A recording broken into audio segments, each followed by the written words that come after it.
চাক, চোখের পানি ছাড়ুক, এটা আল্লাহ পছন্দ করে। চোখের পানির যে কত পাওয়ার আপনি কল্পনাই করতে পারবেন না। অনুশোচনার চোখের পানি চোখ বেয়ে নাকের ডগা পেয়ে জমিনে পড়ার আগেই আল্লাহ এই বান্দারে মাফ করে দেয়। বিশ্বনবী ডেকে বলে, ও আমার উম্মতেরা শোনো, আল্লাহর কাছে দুনিয়ার মানুষদের দুই ফোঁটা পানি সবচেয়ে প্রিয়। এক হলো জিহাদের ময়দানে রক্তের ফোঁটা, দুই হলো অনুতপ্ত বান্দার চোখের পানির ফোঁটা।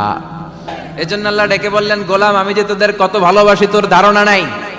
চোখের পানি ছাড়, গুনার কথা স্মরণ কর, তওবা কর। তওবার মতো তওবা করলে সব গুনাহ মাফ করে দিতে পারে কে? বিশ্বনবী বলে, আমার কোনো গুনাহ নাই, তারপরেও প্রতিদিন 70 বারেরও বেশি আমি তওবা করি। আল্লাহে ইন্নী আস্তাগফিরুল্লাহ ওয়া আতুবু ইলাইহি আকসার মিন 70 মাররা। Could you imagine that? কল্পনা করছেন কোনদিন যে নবীর গুনাহ নাই ওই নবী তওবা পড়ে প্রতিদিন 70 বার? আকসার